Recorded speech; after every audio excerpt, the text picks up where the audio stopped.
하나님과의 약속의 자리를 떠나지 말아야 합니다. 베들레헴은 하나님이 주신 약속의 자리였습니다. 그런데 하나님이 우리에게 약속의 자리를 주실 때에 그곳에는 땅, 자손, 명성, 하나님과의 관계, 또 복의 근원이 된다라는 구체적인 모습으로 그곳이 약속의 자리임을 말씀해 주셨습니다. 땅이나 자손이나 그 이름이 높여지고 하나님과의 관계나 열방의 복의 근원이 되어지겠다라는 이 모든 것에 대한 약속은 무엇이냐면 하나님과 더 가까워지는 자리라는 것입니다.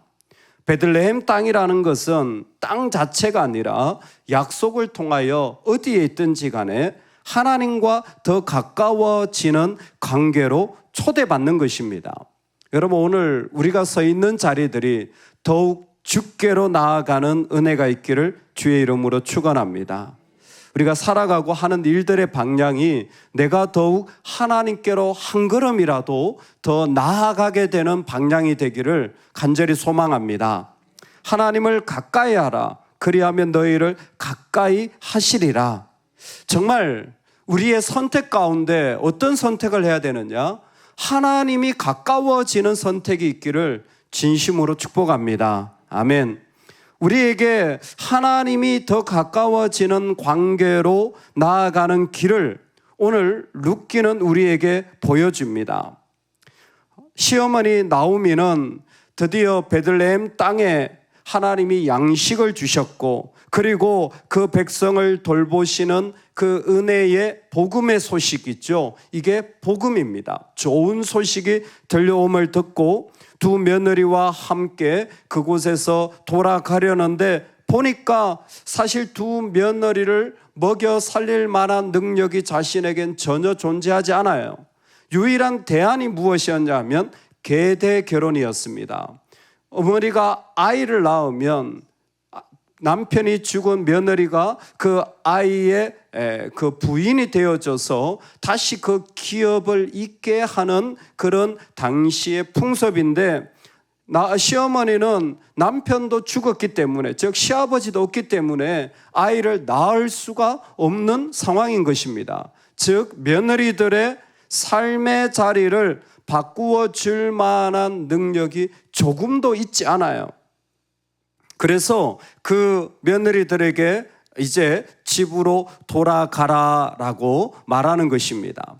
너희들은 남편의 집에서 위로받기를 원하기 때문에 너희의 집으로 돌아가서 다시 재혼을 해서 살아가는 삶의 자리를 부탁하고 있는 것입니다. 각기 너희 어머니의 집으로 돌아가라. 너희가 죽은 자들과 나를 선대한 것과 같이 여호와께서 너희를 선대하시기를 원하며 이렇게 부탁을 했는데도 이 며느리들은 우리는 어머니와 함께 어머니의 백성에게로 돌아가겠나이다 하는지라 돌아가질 않아요. 참 깊은 인간적인 관계가 맺어져 있는 것을 보게 되어집니다.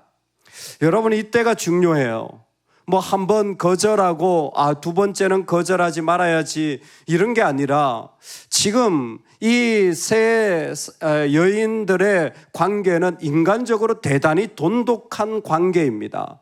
사실 이 며느리와 시어머니의 관계가 돈독하기도 쉽지 않지만 경제적으로 이렇게 어려운데 이 관계들이 돈독하다는 것도 참 의미 있는 관계일 수도 있습니다. 중요한 건 이거예요. 어디에서 위로를 얻느냐는 거예요. 어디에서 위로를 받느냐는 거예요.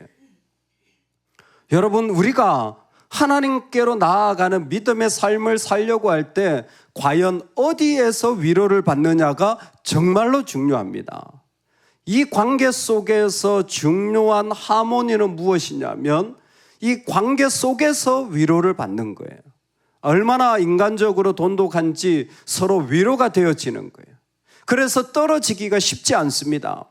그때 시어머니 나오미는 진정한 위로의 자리를 말해주는데 그건 내가 주는 게 아니라 남편이 줄 수 있다라는 거예요.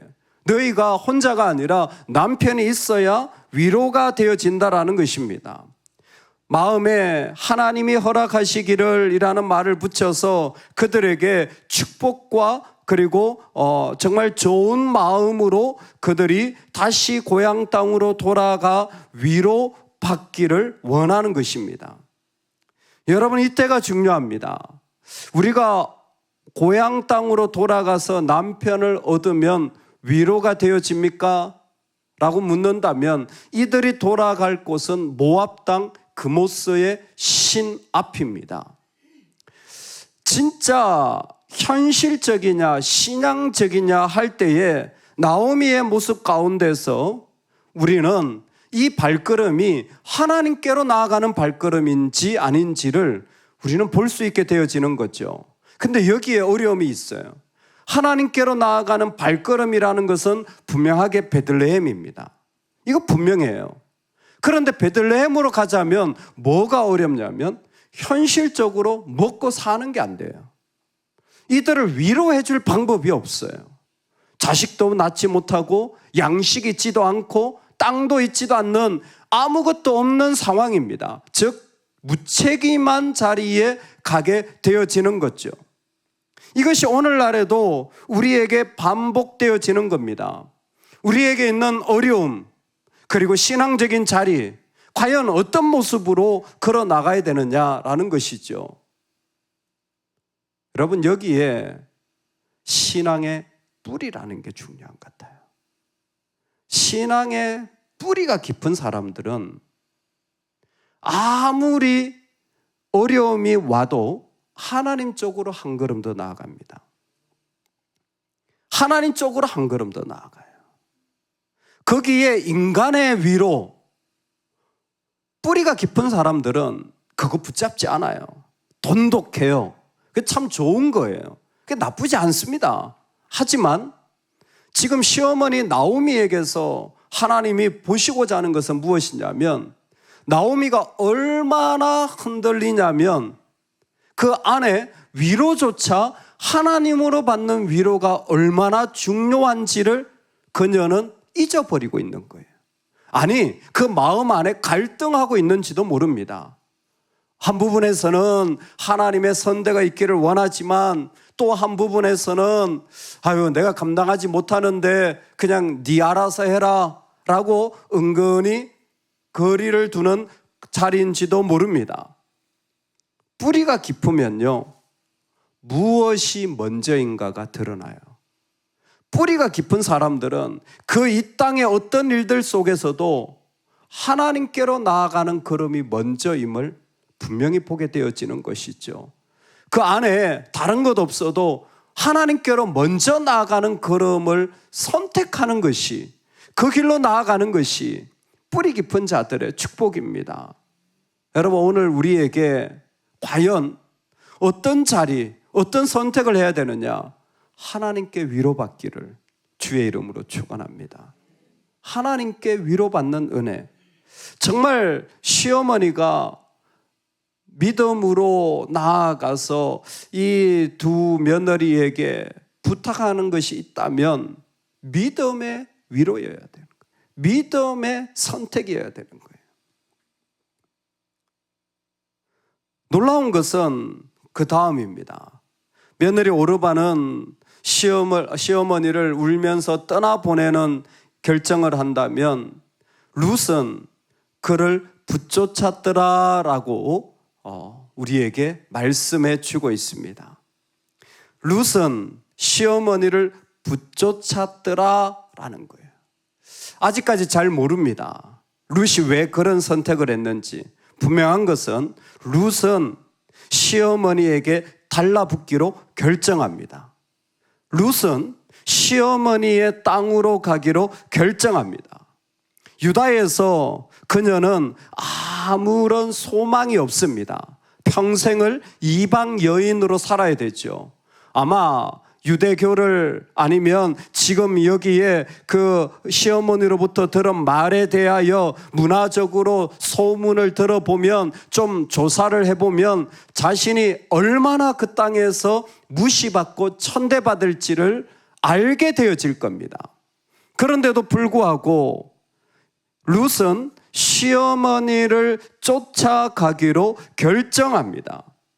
여러분, 이것이 오늘 우리에게 정말 좀 의아하게 들려지는 한 모습입니다. 과연 어떻게 룻은 이와 같은 결정을 할 수 있었을까? 그를 붙쫓았더라. 그가 헌신하며 나아가는 자리로 어떻게 그렇게 할 수 있었을까? 그것은 이미 앞의 대화에서 다 나왔습니다.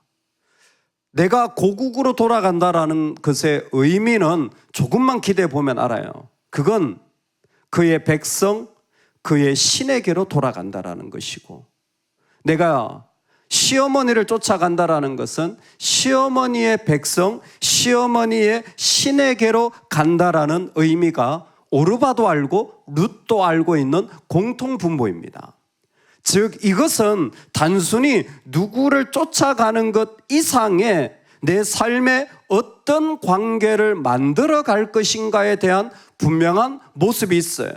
룻이 쫓아오겠다고 말했지만 조금 있어 보면 15절에 나오면 다시 한번 봐라, 너의 동서는 그의 백성과 그의 신들에게로 돌아가지 않으니 너도 그렇게 돌아가라라고 말을 하는 것을 보면 분명하게 이 두 며느리 사이에 이 공통 분모가 백성과 신 중에 어떤 곳을 따라가야 하는지에 대한 결정이었던 것입니다. 그런데 룻이 그를 붙쫓았더라라는 이것의 모습은 얼마나 중요한지 하나님께서는 바로 그 모습, 즉 하나님을 향하여 전혀 자격이 없는 자라도 한 걸음 내딛는 그 모습을 너무나 소중하게 여기신다라는 거예요. 정말 미약하고 부족하고 아무것도 없는 그 여인이 하나님을 향하여 한 걸음 내딛는 모습을 하나님은 어마어마하게 보신다라는 겁니다. 어마어마하게 보신다는 거예요. 하나님 그걸 너무 좋아하시고 중요하게 여기신다는 거예요. 여러분, 우리가 아무 미약한 인생이라도 하나님께 한 걸음 내딛는 것을 하나님은 너무 기뻐하신다는 거예요. 어떻게 아느냐? 나중에 룻이 베들레헴에 가서 이삭을 줍는데 그 땅 주인이 보아스잖아요. 보아스의 첫 마디가 무엇이냐면 네가 너의 어머니에게 행한 선대 인애를 내가 들었다는 거예요. 룻이 어머니에게 베푼 인애, 사랑이 뭡니까?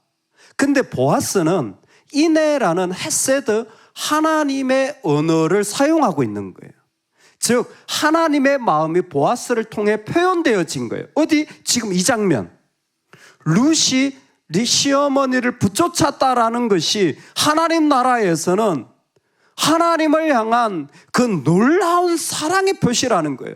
그러면 과연 룻이 그렇게 하나님을 사랑했나 묻는다면 우리는 알 길이 없고 그렇게 말하기에는 조금 어려운 상황일 것 같아요. 그런데 분명한 건 어떤 모습이었든지 하나님께로 한 걸음, 하나님 쪽으로 조금 더 나아간 거예요. 하나님이 기뻐하는 말, 내 상황은 아닌데 인간적인 것을 끊어버리고 하나님이 기뻐하는 자리, 하나님의 나라를 세우는 곳, 그곳에 걸어간 거예요. 어떻게 보면 인간적으로는 다 끊어버린 거죠. 자기 고국을 던졌으니까 다 끊어버린 거예요. 동서지간에 유일하게 위로를 받는 것조차 끊어버리고 나아간 그 모습, 하나님은 너무나 귀하게 아름답게 보시는 거예요. 룻이 그를 붙쫓았더라. 이 붙쫓았다, 달라붙었다라는 게 뭐냐면 하나님이 그토록 말씀하신 네가 나의 백성 되어진다라는 언약 관계를 말하는 거예요. 이스라엘과 하나님과의 관계 속에 꿈꾸셨던 모습이에요. 그걸 이 이방 여인에게서 발견한 거예요. 네가 뭘 알고 도대체 나한테 오니? 이 힘든데 네가 어떻게 나한테 오니? 이 어려운데 너 마음도 정말 다 무너졌을 텐데 어떻게 네가 나를 섬기니? 근데 하나님은 그 모습을 보아요. 이게 바로 베들레헴 땅에 내가 베푼 언약이야. 내가 바로 너희에게 준 언약의 모습이야. 이 여인에게서 발견하는 거예요. 충분히 요구할 수 있잖아요. 얼마나 고생했는데 나를 위해서 이만큼 시어머니가 나중에 이렇게 해주세요. 그게 아닌 거예요. 나를 위한 선택이 아니라 하나님을 향하여 걸어가는 그 자리를 하나님은 너무나 아름답게 보시는 것입니다. 오늘 우리의 걸음이 이와 같은 정말 작지만 하나님께로 한 걸음 더 나아가는 믿음의 자리가 일어나기를 주의 이름으로 축원합니다. 여러분, 하나님께 나아가는 건요, 먼저라는 것이 없습니다. 먼저 된 자도 나중되고 나중된 자도 먼저 되어지잖아요. 누가 이 이방 여인이 이런 삶의 자리를 걸어가리라고 생각했겠습니까? 우리입니다. 우리가 어떻게 주의 영광을 위해 살 수 있는 존재가 되겠습니까? 그런데 다 부서지고 죄인 되어지고 아무것도 아닌 자라도 하나님은 우리를 하나님 쪽으로 한 걸음 더 나아갈 수 있도록 지금도 불러주십니다. 그 첫 걸음은 주님께 위로받으시기 바랍니다. 그 첫 걸음은 항상 여러분 주님께 위로받으시기 바라요. 누군가와의 말이 아니라 어떤 것이 해결되어서 그냥 내 혈육을 그냥 보고 싶어서 그냥 어떤 분들은 그냥 내 그냥 아들 보는 재미에 푹 빠져가지고 그렇게 살기도 한다 그러더라고요. 여러분, 신앙은 이미 그런 것들을 뛰어넘어도 한참 뛰어넘었습니다. 할렐루야. 육체의 관계로 치자면요, 만약 그게 신앙이라면 교회는 교회 될 수 없었어요. 우리는 이미 어디에서 위로받냐면 주님에게서 위로받는. 그게 열방을 품으시는, 온 세계를 성전 삼으시는 하나님의 세계예요. 여러분, 이 뿌리가 우리에게 깊어지기를 소망합니다. 무엇보다 하나님께 위로받을 때에 여러분 주님께 달라붙으시기 바랍니다. 어떤 자리에 있든지 나는 주님께 나를 내어드리는 이 한 걸음, 그게 무슨 대단한 게 있다고요? 아니요. 하나님의 세계가 그때 열려지는 거예요. 룻이 그를 붙여쳤더라. 하나님과 연결되어진 그 자리야말로, 그 헌신의 관계가 일어날 때야말로 우리는 비로소 주님 앞에 놀라운 세계에 들어가는 천문에 들어가 있는 거예요. 이게 바로 나중에 계시록에 나오는 신랑 되신 예수님을 만나는 혼인 관계를 말하는 거예요. 이스라엘과 하나님은 바로 어린 양 되신 주님과 혼인한 신랑 신부의 관계예요. 나에게 이미 주님과 결혼한 영적인 이 자리, 그 자리에 살아가는 삶, 오늘 그 자리로 걸어가는 은혜가 있기를 주의 이름으로 축원합니다. 아멘, 아멘. 우리 같이 한번 기도하겠습니다. 작은 모습이지만 하나님, 나는 주님께 헌신하는 자가 되기를 원합니다. 나를 내어드려 주님께 걸어가는 인생 되게 하여 주시고, 내 주님을 만나는 최고의 위로, 그 예배의 자리에서 주님을 영광스럽게 높여드리는 은혜가 있게 하여 주시옵소서. 우리 다 같이 이 제목으로 우리 주여 한번 외치고 우리의 믿음의 뿌리, 신앙의 자리를 다져가는 이 아침이 되기를 소망합니다. 다 같이 기도합니다.